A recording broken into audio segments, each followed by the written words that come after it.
Tonight you are exactly where you need to be.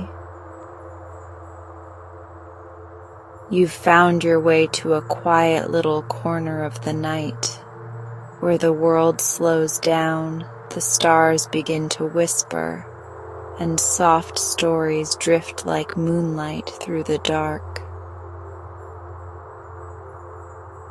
I'm so glad you're here.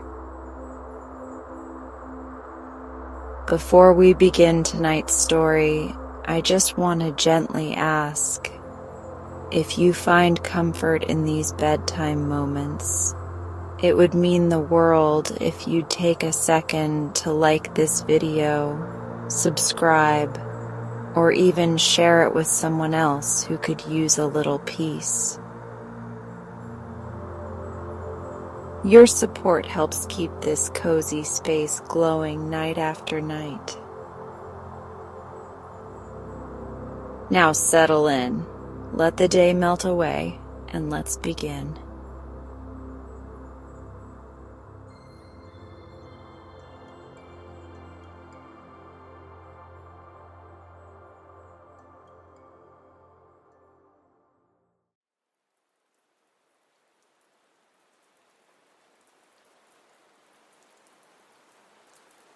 Once there was a king who had 2 daughters, and their names were Kupti and Imani. He loved them both very much, and spent hours in talking to them, and one day he said to Kupti the elder, "Are you satisfied to leave your life and fortune in my hands?" "Verily, yes," answered the princess, surprised at the question. "In whose hands should I leave them, if not in yours?" But when he asked his younger daughter Imani the same question, she replied, "No, indeed. If I had the chance, I would make my own fortune." At this answer, the king was very displeased and said, "You are too young to know the meaning of your words, but be it so. I will give you the chance of gratifying your wish." Then he sent for an old lame fakir who lived in a tumble-down hut on the outskirts of the city, and when he had presented himself, the king said, "No doubt, as you are very old and nearly crippled, you would be glad of some young person to live with you and serve you, so I will send you my younger daughter. She wants to earn her living, and she can do so with you." Of course the old fakir had not a word to say, or if he had, he was really too astonished and troubled to say it. But the young princess went off with him smiling and tripped along quite gaily, whilst he hobbled home with her in perplexed silence. Directly they got to the hut, the fakir began to think what he could arrange for the princess's comfort. But after all, he was a fakir, and his house was bare except for one bedstead, 2 old cooking pots, and an earthen jar for water, and one cannot get much comfort out of those things. However, the princess soon ended his perplexity by asking, "Have you any money?" "I have a penny somewhere," replied the fakir. "Very well," rejoined the princess. "Give me the penny and go out and borrow me a spinning wheel and a loom." After much seeking, the fakir found the penny and started on his errand whilst the princess went off shopping.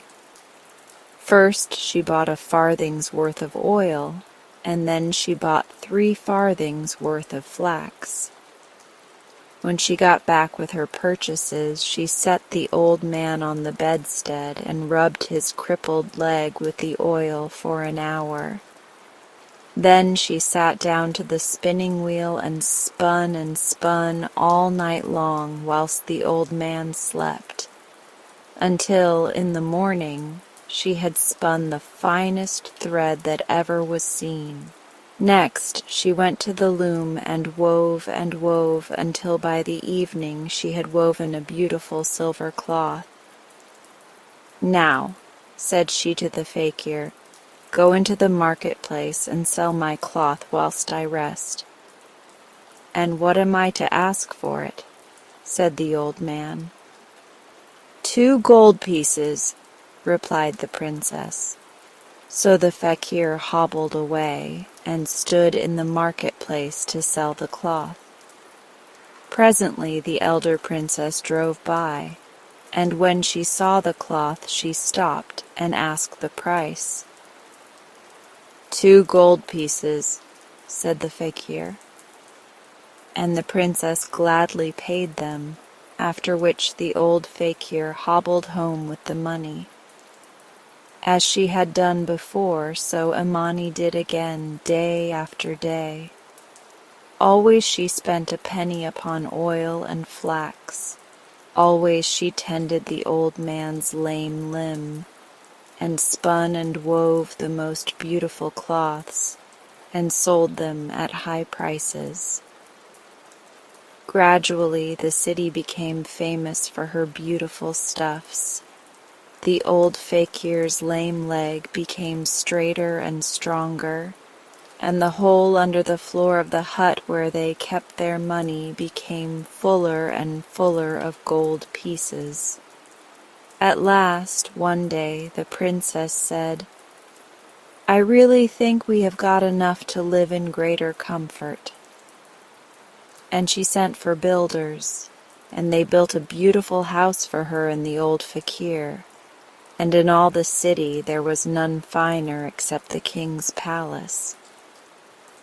Presently this reached the ears of the king, and when he inquired whose it was, they told him that it belonged to his daughter. "Well," exclaimed the king, "she said that she would make her own fortune, and somehow or other she seems to have done it." A little while after this, business took the king to another country, and before he went he asked his elder daughter what she would like him to bring her back as a gift. "A necklace of rubies," answered she. And then the king thought he would like to ask Imani too, so he sent a messenger to find out what sort of a present she wanted. The man happened to arrive just as she was trying to disentangle a knot in her loom, and bowing low before her, he said, "The king sends me to inquire what you wish him to bring you as a present from the country of Dur." But Imani, who was only considering how she could best untie the knot without breaking the thread, replied, "Patience," meaning that the messenger should wait till she was able to attend to him. But the messenger went off with this as an answer, and told the king that the only thing the Princess Imani wanted was patience. "Oh," said the king, "I don't know whether that's a thing to be bought at Dur. I never had it myself, but if it is to be got, I will buy it for her." Next day the king departed on his journey, and when his business at Dur was completed, he bought for Kupti a beautiful ruby necklace. Then he said to a servant, "The Princess Imani wants some patience. I did not know there was such a thing, but you must go to the market and inquire, and if any is to be sold, get it and bring it to me." The servant saluted and left the king's presence. He walked about the market for some time, crying, "Has anyone patience to sell? Patience to sell?" And some of the people mocked, and some, who had no patience, told him to go away and not be a fool, and some said, "The fellow's mad," as though one could buy or sell patience. At length it came to the ears of the king of Dur, that there was a madman in the market trying to buy patience. And the king laughed and said, "I should like to see that fellow. Bring him here." And immediately his attendants went to seek the man, and brought him to the king, who asked, "What is this you want?" And the man replied, "Sire, I am bidden to ask for patience." "Oh," said the king, "you must have a strange master. What does he want with it?" "My master wants it as a present for his daughter Amani," replied the servant. "Well," said the king, "I know of some patience which the young lady might have if she cares for it, but it is not to be bought." Now the king's name was Subar Khan, and Subar means patience. But the messenger did not know that, or understand that he was making a joke. However, he declared that the Princess Amani was not only young and beautiful, but also the cleverest, most industrious, and kindest-hearted of princesses. And he would have gone on explaining her virtues had not the king laughingly put up his hand and stopped him, saying, Well, wait a minute, and I will see what can be done." With that, he got up and went to his own apartments and took out a little casket. Into the casket he put a fan, and shutting it up carefully, he brought it to the messenger and said, "Here is a casket. It has no lock nor key, and yet will open only to the touch of the person who needs its contents. And whoever opens it will obtain patience, but I can't tell whether it will be quite the kind of patience that is wanted." And the servant bowed low and took the casket. But when he asked what was to be paid, the king would take nothing. So he went away and gave the casket and an account of his adventures to his master. As soon as their father got back to his country, Kupti and Amani each got the presents he had brought for them. Amani was very surprised when the casket was brought to her by the hand of a messenger. "But," she said, "what is this? I never asked for anything. Indeed, I had no time, for the messenger ran away before I had unraveled my tangle." But the servant declared that the casket was for her, so she took it with some curiosity and brought it to the old faker. The old man tried to open it, but in vain. So closely did the lid fit that it seemed to be quite immovable, and yet there was no lock, nor bolt, nor spring, nor anything apparently by which the casket was kept shut. When he was tired of trying, he handed the casket to the princess, who hardly touched it before it opened quite easily, and there lay within a beautiful fan. With a cry of surprise and pleasure, Imani took out the fan and began to fan herself. Hardly had she finished 3 strokes of the fan before there suddenly appeared from nowhere in particular King Sabar Khan of Dur. The princess gasped and rubbed her eyes, and the old fakir sat and gazed in such astonishment that for some minutes he could not speak. At length he said, "Who may you be, fair sir, if you please?" "My name," said the king, "is Sabar Khan of Dur. This lady," bowing to the princess, "has summoned me, and here I am." "I?" stammered the princess. "I have summoned you? I never saw or heard of you in my life before, so how could that be?" Then the king told them how he had heard of a man in his own city of Dur trying to buy patience, and how he had given him the fan in the casket. "Both are magical," he added. "When anyone uses the fan, in 3 strokes of it I am with them. If they fold it and tap it on the table, in 3 taps I am at home again. The casket will not open to all, but you see it was this fair lady who asked for patience, and, as that is my name, here I am, very much at her service." Now the Princess Imani, being of a high spirit, was anxious to fold up the fan and give the 3 taps which would send the king home again. But the old fakir was very pleased with his guest, and so in one way and another they spent quite a pleasant evening together before Subar Khan took his leave. After that, he was often summoned, and as both the fakir and he were very fond of chess and were good players, they used to sit up half the night playing. And at last a little room in the house began to be called the king's room, and whenever he stayed late, he used to sleep there and go home again in the morning.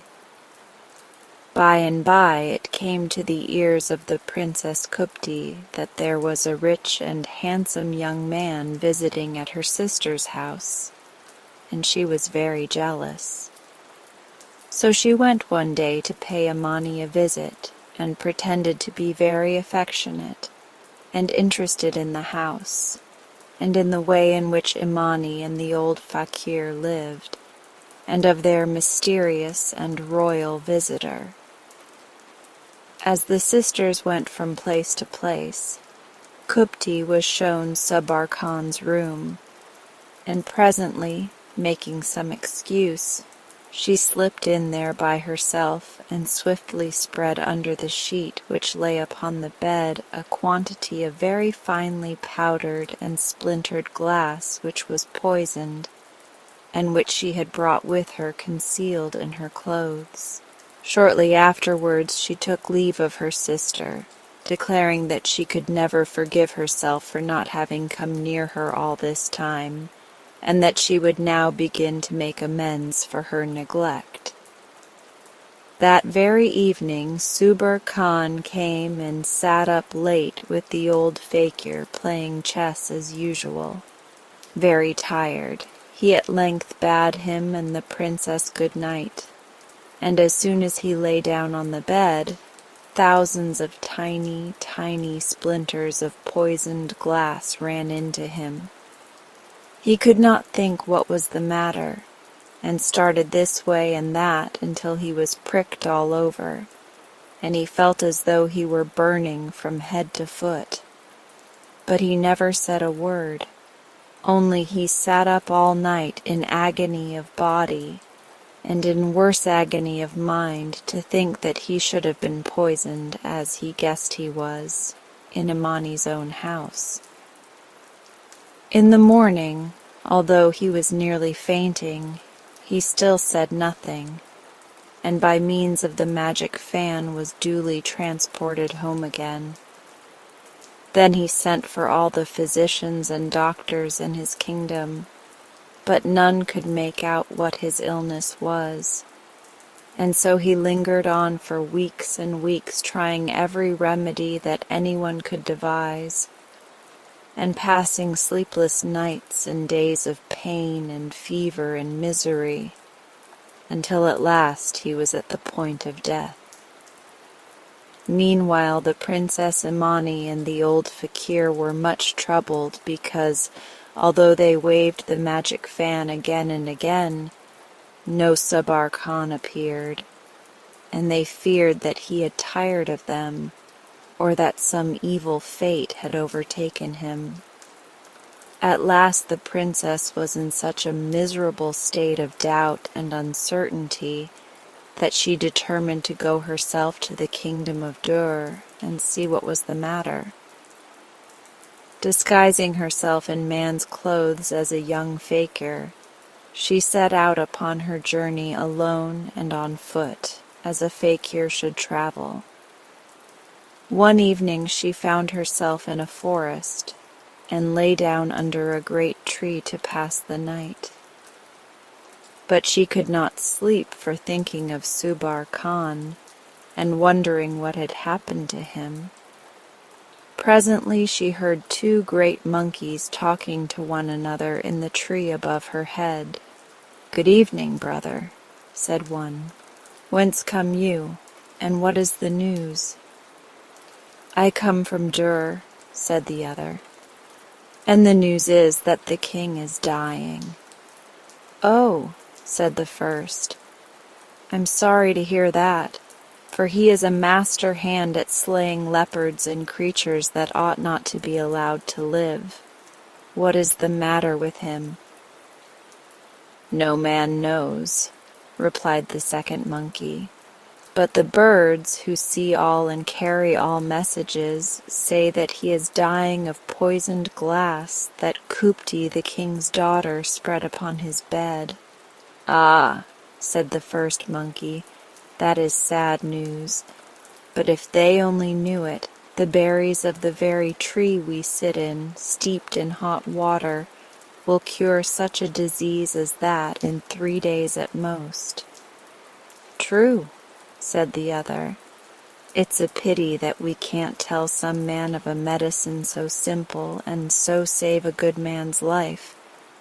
But men are so silly. They go and shut themselves up in stuffy houses and stuffy cities instead of living in nice airy trees, and so they miss knowing all the best things."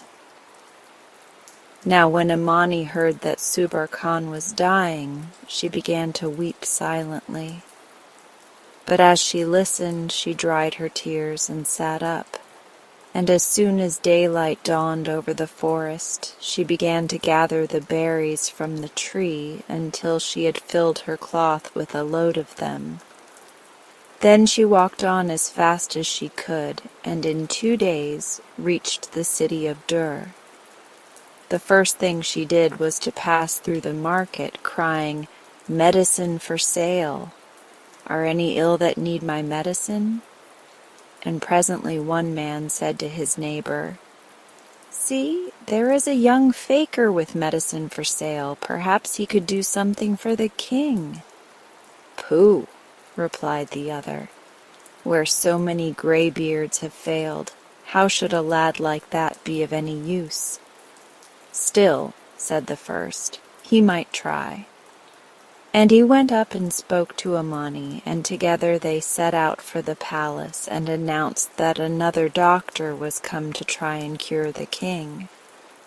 After some delay, Amani was admitted to the sick room, and whilst she was so well disguised that the king did not recognize her, he was so wasted by illness that she hardly knew him.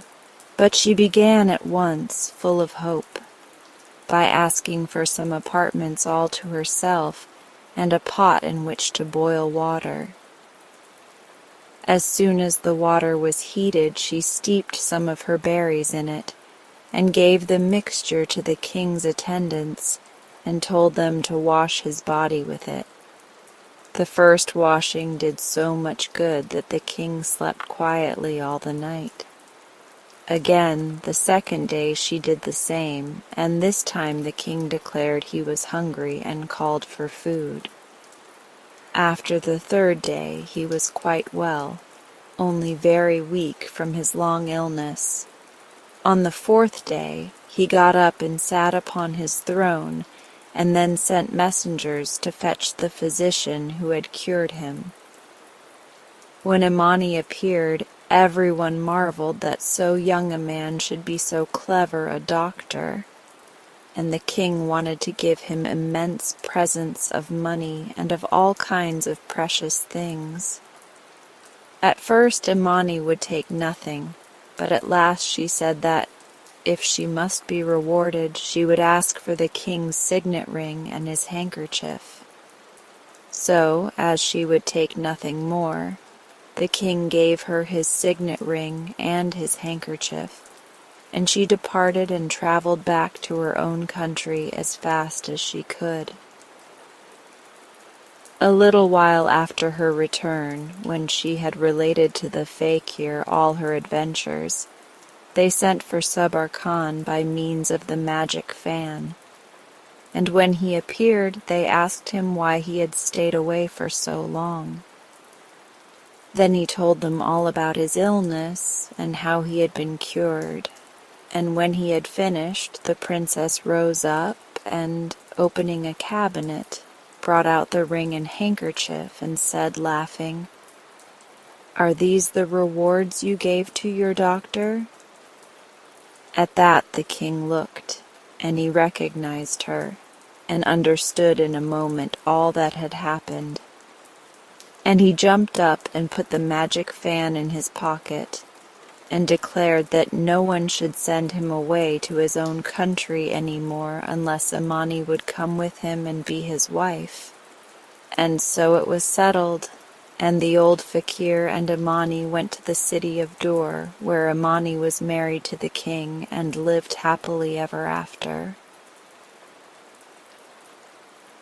Once upon a time there lived a woman who had a pretty cottage and garden right in the middle of a forest. All through the summer she was quite happy tending her flowers and listening to the birds singing in the trees.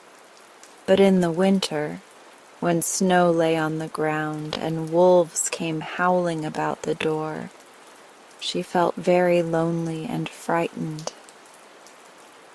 "If I only had a child to speak to, however small, what a comfort it would be," she said to herself, and the heavier the snow fell, the oftener she repeated the words. And at last a day arrived when she could bear the silence and solitude no longer, and set off to walk to the nearest village to beg someone to sell her or lend her a child. The snow was very deep and reached above her ankles, and it took her almost an hour to go a few hundred yards. "It will be dark at this rate before I get to the first house," thought she, and stopped to look about her. Suddenly, a little woman in a high-crowned hat stepped from behind a tree in front of her. "This is a bad day for walking. Are you going far?" inquired the little woman. "Well, I want to go to the village, but I don't see how I am ever to get there," answered the other. "And may I ask what important business takes you there?" asked the little woman, who was really a witch. "My house is so dreary with no one to speak to, I cannot stay in it alone, and I am seeking for a child, I don't mind how small she is, who will keep me company." "Oh, if that is all, you need go no further," replied the witch, putting her hand in her pocket. "Look, here is a barleycorn. As a favor you shall have it for 12 shillings. And if you plant it in a flower pot and give it plenty of water, in a few days you will see something wonderful." This promise raised the woman's spirits. She gladly paid down the price, and as soon as she returned home she dug a hole in a flower pot and put in the seed dot. For 3 days she waited, hardly taking her eyes from the flower pot in its warm corner, and on the 3rd morning she saw that, while she was asleep, a tall red tulip had shot up, sheathed in green leaves. "What a beautiful blossom!" cried the woman, stooping to kiss it, when, as she did so, the red petals burst asunder, and in the midst of them was a lovely little girl only an inch high. This tiny little creature was seated on a mattress of violets and covered with a quilt of rose leaves. and she opened her eyes and smiled at the woman as if she had known her all her life. "Oh, you darling! I shall never be lonely any more," she exclaimed in rapture, and the baby nodded her head as much as to say, "No, of course you won't." The woman lost no time in seeking for a roomy walnut shell, which she lined thickly with white satin, and on it she placed the mattress, with the child, whom she called Maya, upon it. This was her bed, and stood on a chair close to where her foster mother was sleeping. But in the morning she was lifted out, and placed on a leaf in the middle of a large bowl of water, and given 2 white horsehairs to row herself about with. She was the happiest baby that ever was seen, and passed the whole day singing to herself in a language of her own that nobody else could understand. For some weeks the two lived together and never grew tired of each other's society. And then a terrible misfortune happened.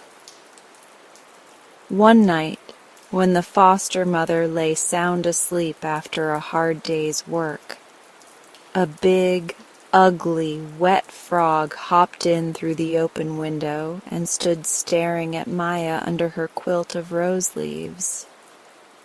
"Dear me, that is quite a pretty little girl," thought the frog to herself. "She would make a nice wife for my son." And picking up the walnut cradle in her mouth, she hopped with it to the edge of a stream which ran through the garden. "Come and see what I have brought you," called the old frog when she reached her home in the mud. "Croak, croak, croak," uttered the son, gazing with pleasure at the sleeping child. "Hush, don't make such a noise or you will wake her," whispered the mother. "I mean her to be a wife for you, and while we are preparing for the wedding we will set her on that water lily leaf in the middle of the brook, so that she may not be able to run away from us." It was on this green floating prison that Maya awoke, frightened and puzzled, with the first rays of the sun. She stood up straight on the leaf, looking about her for a way of escape, and, finding none, she sat down again and began to weep bitterly. At length her sobs were heard by the old frog, who was busy in her house at the bottom of the marsh, twisting rushes into a soft carpet for Maya's feet, and twining reeds and grapes over the doorway to make it look pretty for the bride. "Ah, the poor child feels lost and unhappy," she thought pitifully, for her heart was kind. "Well, I have just done, and then my son and I will go to fetch her. When she sees how handsome he is, she will be all smiles again." And in a few minutes they both appeared beside the leaf. "This is your future husband. Did you ever see anyone like him?" asked the proud mother, pushing him forward. But after one glance Maya only cried the more, and the little fishes who lived in the stream came swimming round to see what was the matter. "It is absurd that such a pretty creature should be forced to take a husband whom she does not want," said they to each other, "and such an ugly one too. However, we can easily prevent it." And by turns they gnawed the stem of the lily leaf close to the root, till at length it was free, and taking it in their mouths they bore Maya far away, till the little stream grew into a great river. Oh, how Maya enjoyed that voyage when once she became quite certain that the frogs could no longer reach her. Past many towns she went, and the people on the banks all turned to look at her and exclaimed, "What a lovely little girl! Where can she have come from?" "What a lovely little girl," twittered the birds in the bushes, and a blue butterfly fell in love with her and would not leave her. So she took off her sash, which just matched him, and tied it round his body, so that with this new kind of horse she traveled much faster than before. Unluckily, a great cockchafer who was buzzing over the river happened to catch sight of her, and caught her up in his claws. The poor butterfly was terribly frightened at the sight of him, and he struggled hard to free himself, so that the sash bough gave way, and he flew off into the sunshine. But Maya wasn't so fortunate, and though the cockchafer collected honey from the flowers for her dinner, and told her several times how pretty she was, she could not feel at ease with him. The cockchafer noticed this, and summoned his sisters to play with her, but they only stared rudely and said, "Where did you pick up that strange object? She is very ugly, to be sure, but one ought to pity her, for she has only 2 legs. Yes, and no feelers," added another. "And she is so thin. Well, our brother has certainly very odd taste." "Indeed he has," echoed the others. And they repeated it so loud and so often that in the end he believed it too, and snatching her up from the tree where he had placed her, set her down upon a daisy which grew near the ground. Here Maya stayed for the whole summer, and really was not at all unhappy. She ventured to walk about by herself, and wove herself a bed of some blades of grass, and placed it under a clover leaf for shelter. The red cups that grew in the moss held as much dew as she wanted, and the cockchafer had taught her how to get honey, but summer does not last forever, and by the flowers withered, and instead of dew there was snow and ice. Maya did not know what to do, for her clothes were worn to rags, and though she tried to roll herself up in a dry leaf, it broke under her fingers. It soon was plain to her that if she did not get some other shelter she would die of hunger and cold. So, gathering up all her courage, she left the forest and crossed the road into what had been, in the summer, a beautiful field of waving corn, but was now only a mass of hard stalks. She wandered on, seeing nothing but the sky above her head, till she suddenly found herself close to an opening which seemed to lead underground. "It will be warm at any rate," thought Maya, "and perhaps the person who lives there will give me something to eat. At any rate, I can't be worse off than I am now." And she walked boldly down the passage.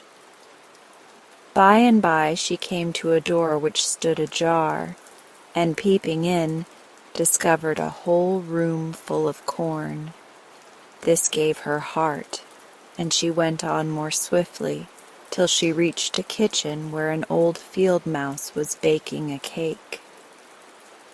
"You poor little animal," cried the mouse, who had never seen anything like her before. "You look starved to death. Come and sit here and get warm and share my dinner with me." Maya almost wept with joy at the old mouse's kind words. She needed no second bidding, but ate more than she had ever done in her life. though it was not a breakfast for a hummingbird. When she had quite finished, she put out her hand and smiled, and the old mouse said to her, "Can you tell stories? If so, you may stay with me till the sun gets hot again, and you shall help me with my house.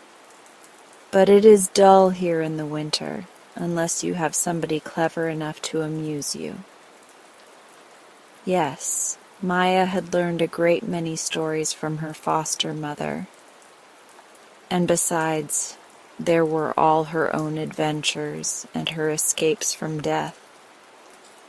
She knew also how a room should be swept, and never failed to get up early in the morning and have everything clean and tidy for the old mouse.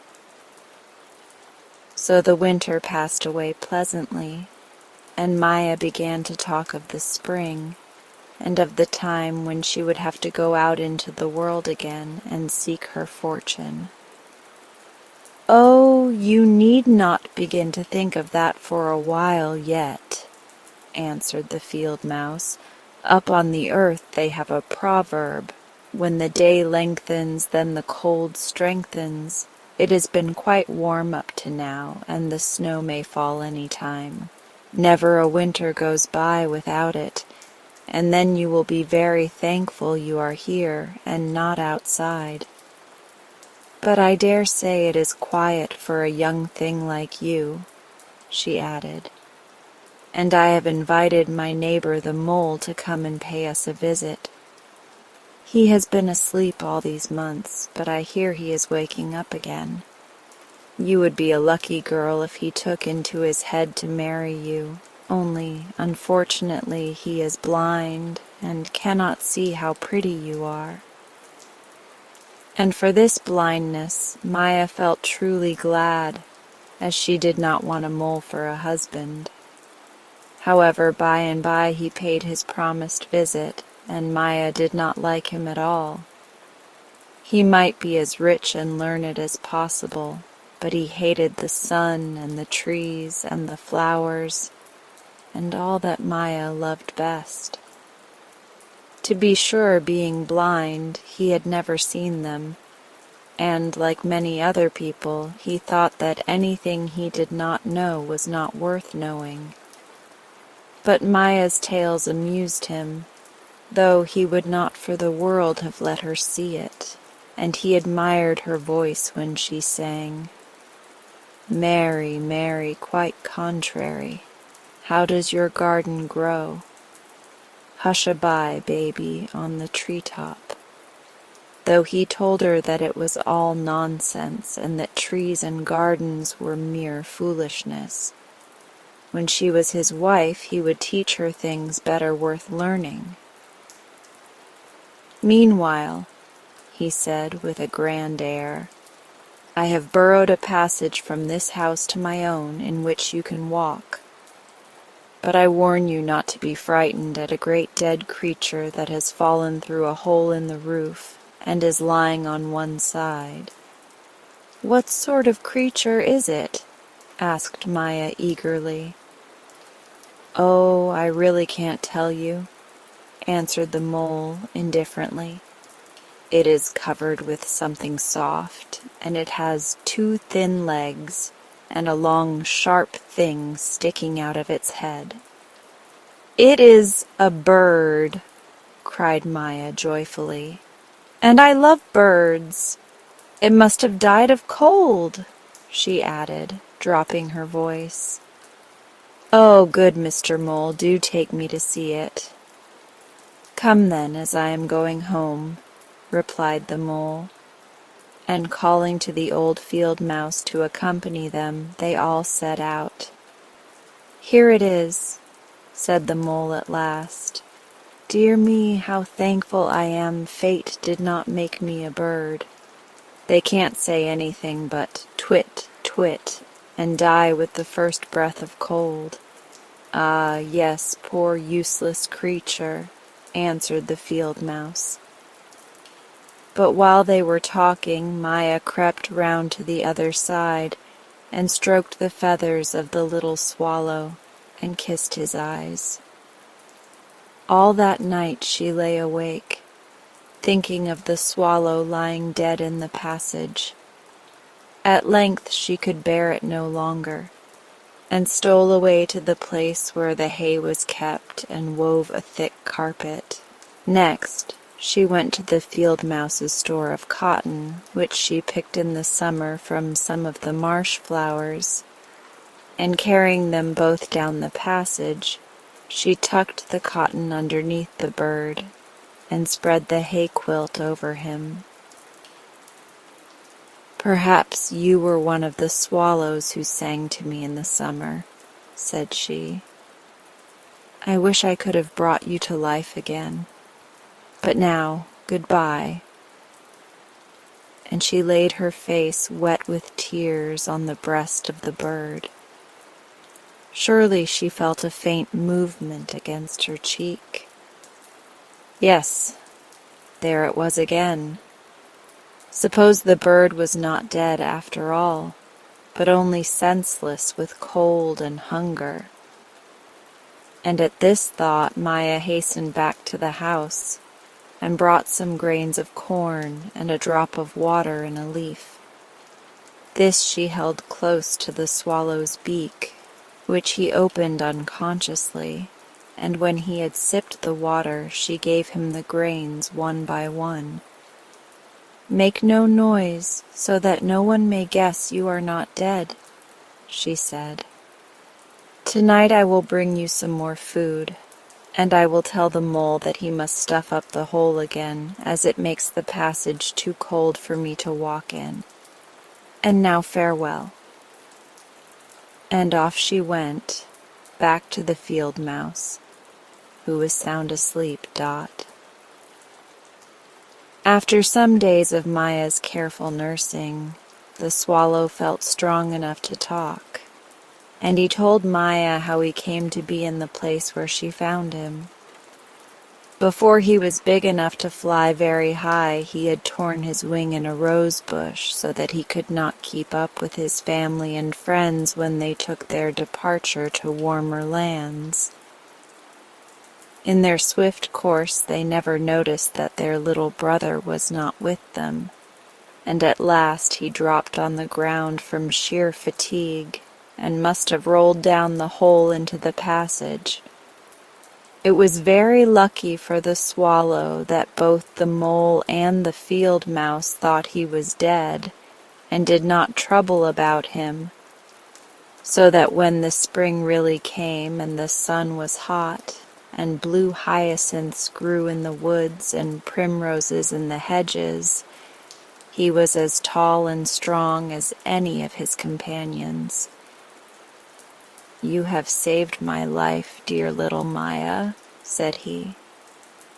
"But now the time has come for me to leave you, unless," he added, "you will let me carry you on my back far away from this gloomy prison."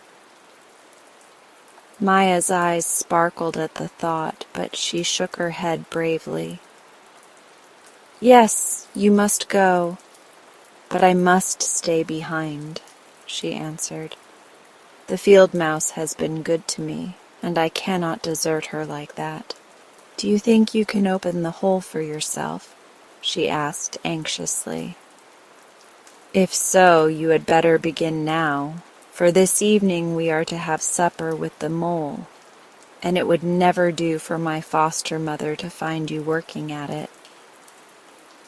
"That is true," answered the swallow, and flying up to the roof, which after all was not very high above them, he set to work with his bill and soon let a flood of sunshine into the dark place.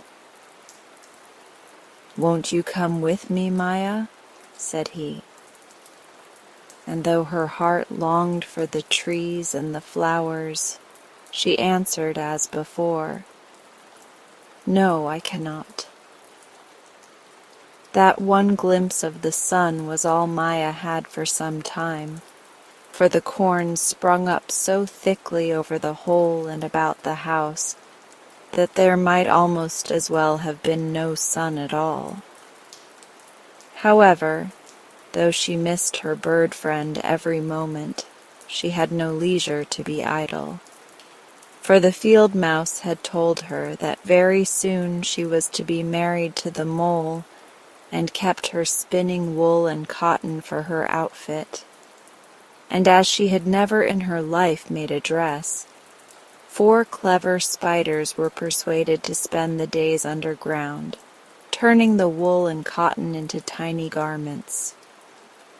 Maya liked the clothes, but hated the thought of the blind mole, only she did not know how to escape him. In the evenings, when the spiders were going to their homes for the night, she would walk with them to the door and wait till a puff of wind blew the corn ears apart and she could see the sky. If the swallow would only come now, she said to herself, I would go with him to the end of the world. But he never came. Your outfit is all finished, said the field mouse one day when the berries were red and the leaves yellow, and the mole and I have decided that your wedding shall be in 4 weeks' time. Oh, not so soon, not so soon, cried Maya, bursting into tears, which made the field mouse very angry, and declared that Maya had no more sense than other girls, and did not know what was good for her. Then the mole arrived and carried her on his back to see the new house he had dug for her, which was so very far underground that Maya's tiny legs could never bring her up even as high as the field mouse's dwelling, from which she might see the sunlight. Her heart grew heavier and heavier as the days went by, and in the last evening of all she crept out into the field among the stubble to watch the sunset before she bade it goodbye forever. Farewell, farewell, she said, and farewell to my little swallow. Ah, if he only knew he would come to help me. Twit, twit, cried a voice just above her, and the swallow fluttered to the ground beside her. You look sad. Are you really going to let that ugly mole marry you? I shall soon die. That is one comfort, she answered, weeping.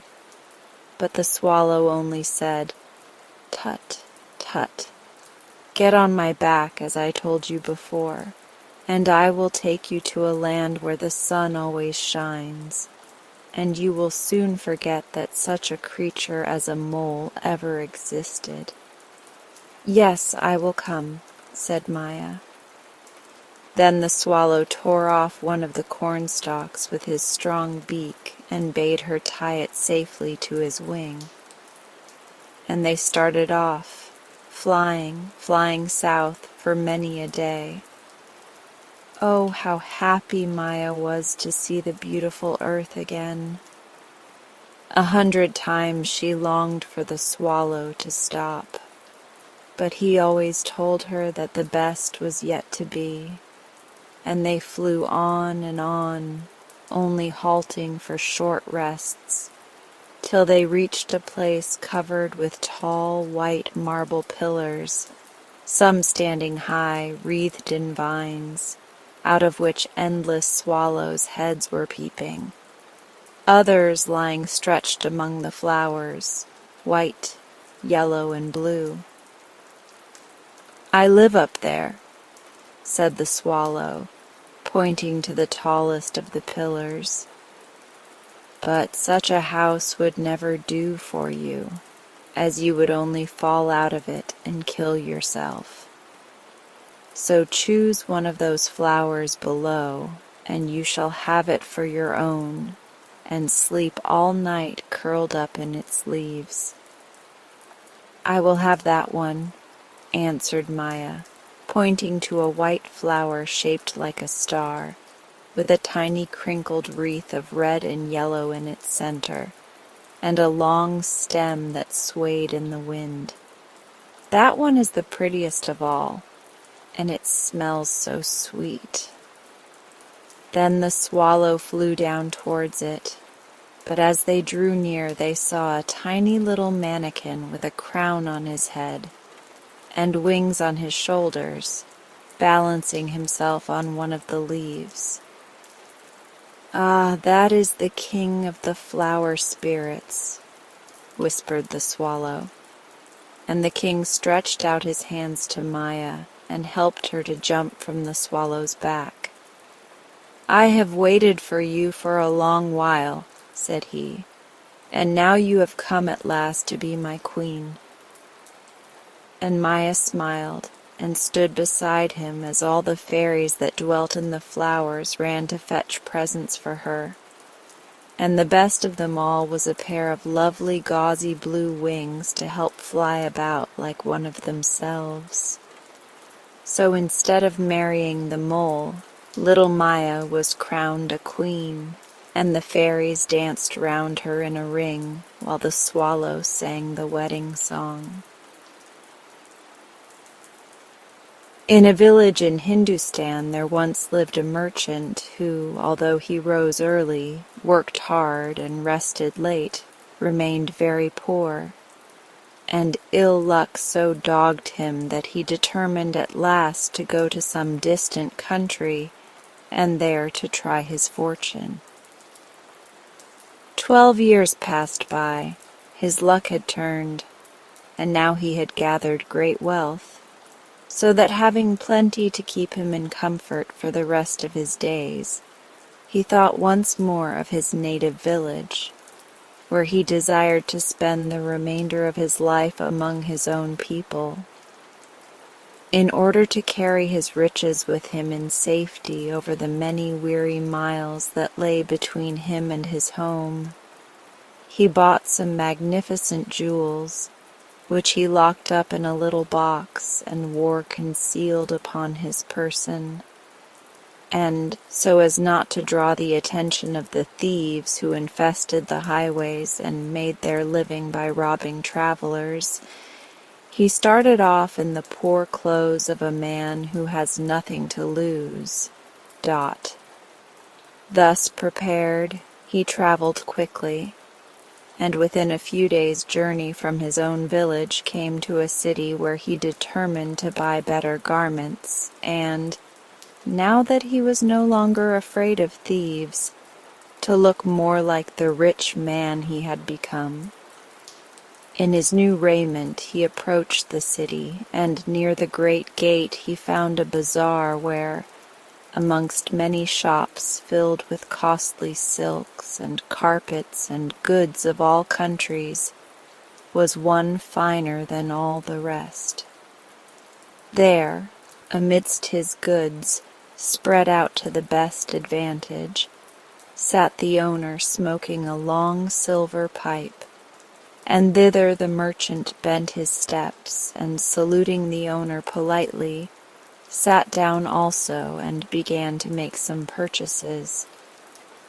Now the proprietor of the shop, Bika Mull by name, was a very shrewd man, and as he and the merchant conversed, he soon felt sure that his customer was richer than he seemed, and was trying to conceal the fact.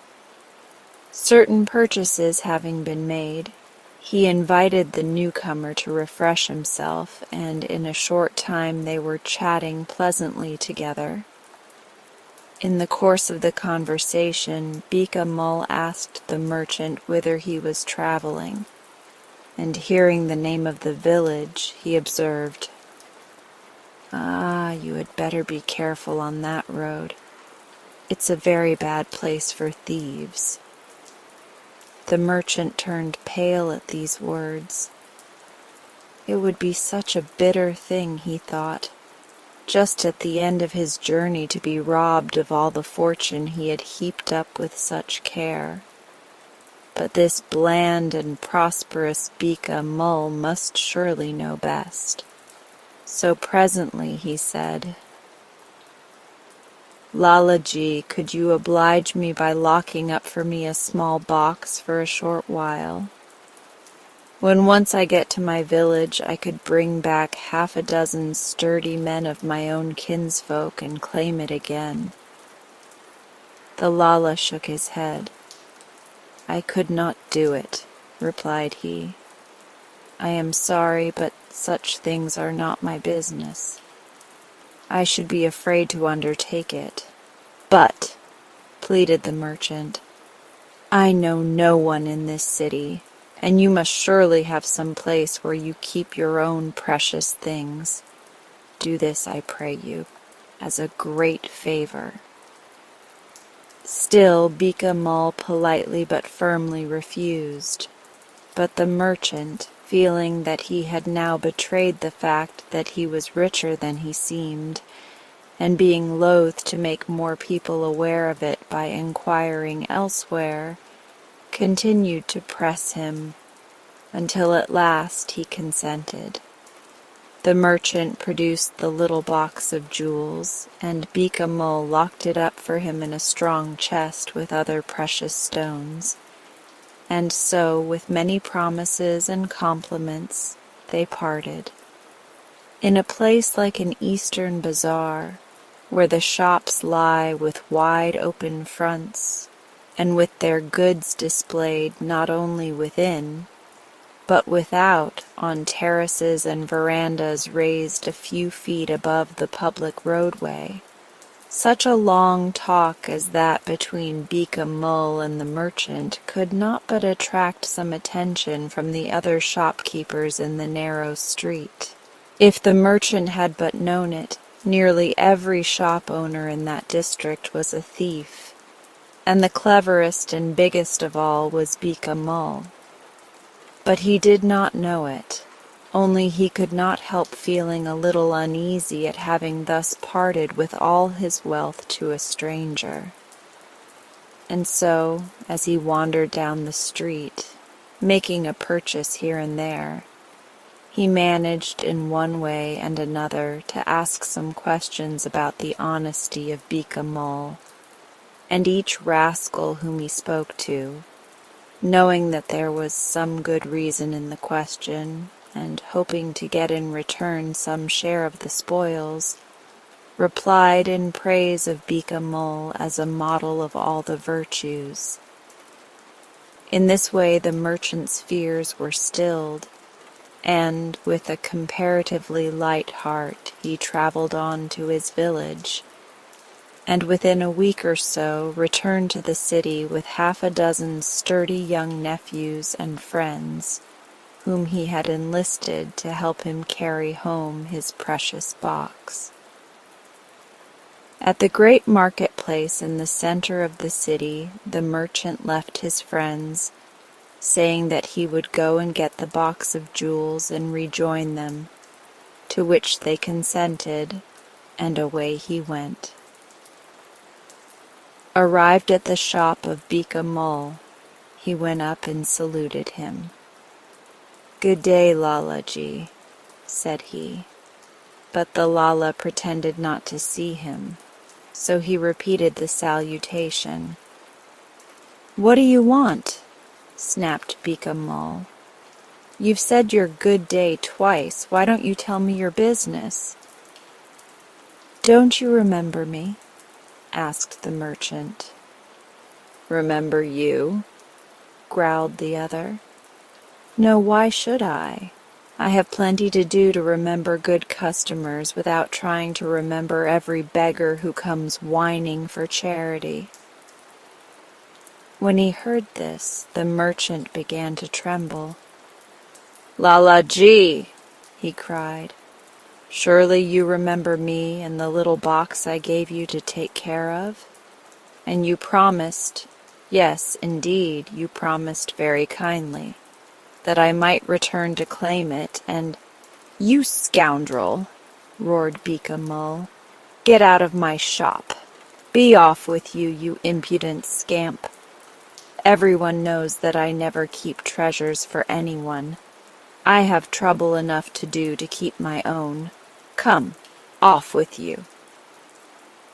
With that he began to push the merchant out of the shop, and when the poor man resisted, 2 of the bystanders came to Beeka Mull's help and flung the merchant out into the road like a bale of goods dropped from a camel. Slowly he picked himself up out of the dust, bruised, battered, and bleeding, but feeling nothing of the pain in his body, nothing but a dreadful numbing sensation that, after all, he was ruined and lost. Slowly he dragged himself a little further from where the fat and furious Beeka Mull still stood amongst his disordered silks and carpets, and coming to a friendly wall, he crouched and leant against it, and putting his head into his hands gave himself up to an agony of misery and despair. There he sat motionless, like one turned to stone, whilst darkness fell around him. And when, about 11 o'clock that night, a certain gay young fellow named Kushi Ram passed by with a friend, he saw the merchant sitting hunched against the wall and remarked, "A thief, no doubt." "You are wrong," returned the other. "Thieves don't sit in full view of people like that, even at night." And so the two passed on, and thought no more of him. About 5 o'clock next morning, Kushi Ram was returning home again, when, to his astonishment, he saw the miserable merchant still sitting as he had seen him sit hours before. Surely something must be the matter with a man who sat all night in the open street, and Kushi Ram resolved to see what it was. So he went up and shook the merchant gently by the shoulder. "Who are you?" asked he, "and what are you doing here? Are you ill?" "Ill?" said the merchant in a hollow voice. "Yes, ill with a sickness for which there is no medicine." "Oh, nonsense!" cried Kushi Ram. "Come along with me. I know a medicine that will cure you, I think." So the young man seized the merchant by the arm, and hoisting him to his feet, dragged him to his own lodging, where he first of all gave him a large glass of wine, and then, after he had refreshed him with food, bade him tell his adventures. Meanwhile the merchant's companions in the market-place, being dull-witted persons, thought that as he did not return he must have gone home by himself, and as soon as they were tired of waiting, they went back to their village and left him to look after his own affairs. He would therefore have fared badly had it not been for his rescuer, Kushi Ram, who, whilst still a boy, had been left a great deal of money with no one to advise him how to spend it. He was high-spirited, kind-hearted, and shrewd into the bargain, but he threw away his money like water, and generally upon the nearest thing or person in his way, and that, alas, most often was himself. Now, however, he had taken it into his head to befriend this miserable merchant, and he meant to do it. And on his side the merchant felt confidence revive, and without further ado told all that had happened. Kushi Ram laughed heartily at the idea of any stranger entrusting his wealth to Beeka Mull. "Why, he is the greatest rascal in the city," he cried, "unless you believe what some of them say of me. Well, there is nothing to be done for the present but just to stay here quietly, and I think that at the end of a short time I shall find a medicine which will heal your sickness." At this the merchant again took courage, and a little ease crept into his heart as he gratefully accepted his new friend's invitation. A few days later, Kushi Ram sent for some friends to see him, and talked with them long, and although the merchant did not hear the conversation, he did hear shouts of laughter as though at some good joke. But the laughter echoed dully in his own heart, for the more he considered, the more he despaired of ever recovering his fortune from the grasp of Bika Mull. One day, soon after this, Kushi Ram came to him and said, "You remember the wall where I found you that night near Bika Mull's shop?" "Yes, indeed I do," answered the merchant.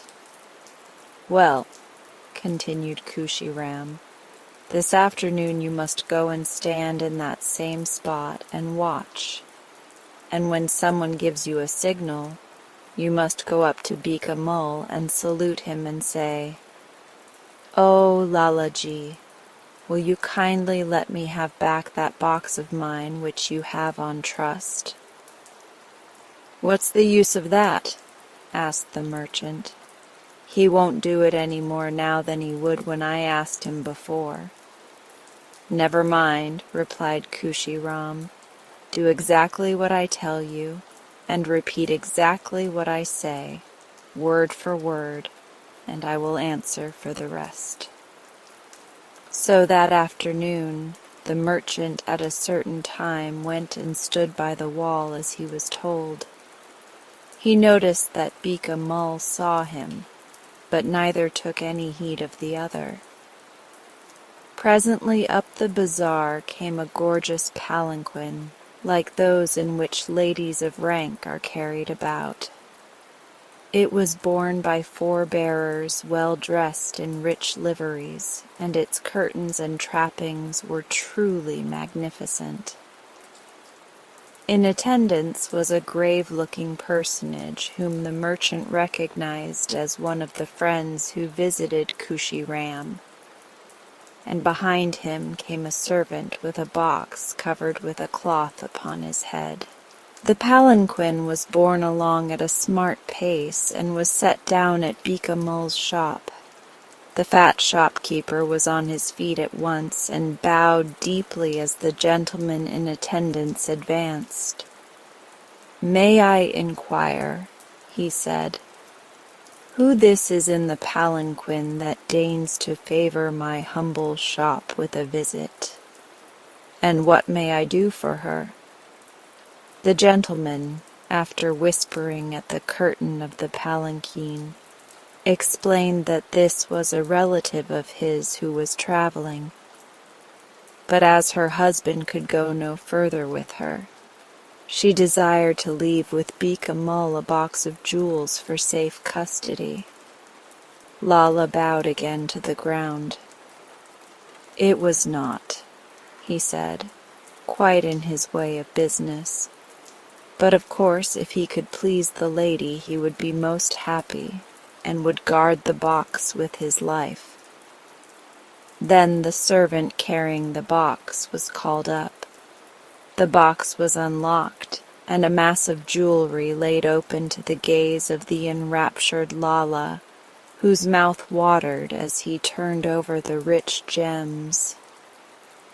All this the merchant had watched from the distance, and now he saw. Could he be mistaken? No. He distinctly saw a hand beckoning through the curtain on that side of the palanquin away from the shop. The signal? Was this the signal? Thought he. The hand beckoned again, impatiently it seemed to him. So forward he went very quietly, and saluting Bika Mull, who was sitting turning over the contents of this amazing box of jewels which fortune and some fools were putting into his care, he said, "Oh, Lalaji, will you kindly let me have back that box of mine which you have on trust?" The Lala looked up as though he had been stung, but quickly the thought flashed through his mind that if this man began making a fuss again, he would lose the confidence of these new and richer customers.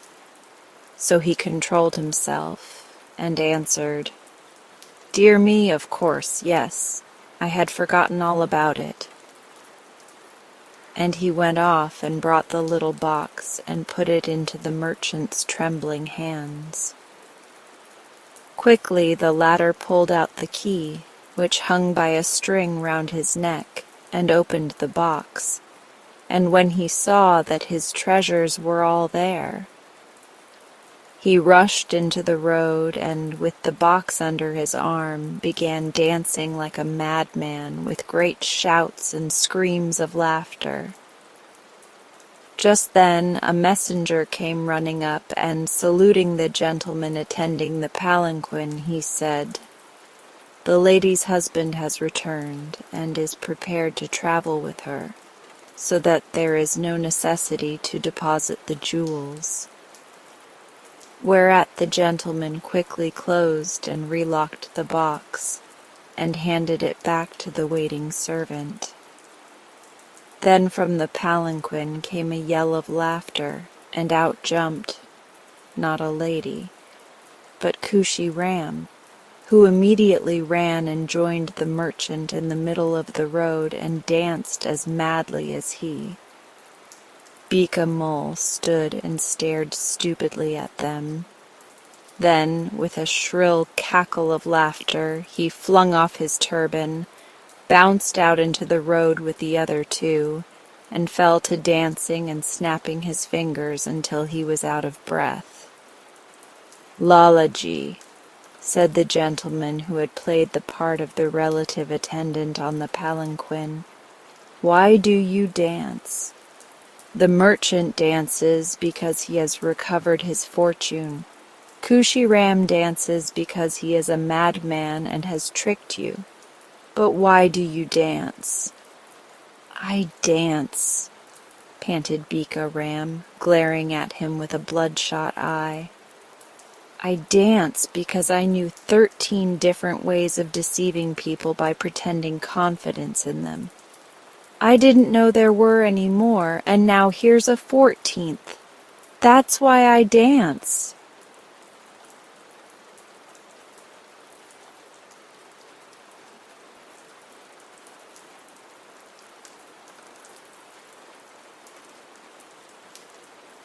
And now, as we come to the end of this session, if you're still awake, I would like you to feel the calm you've created within yourself.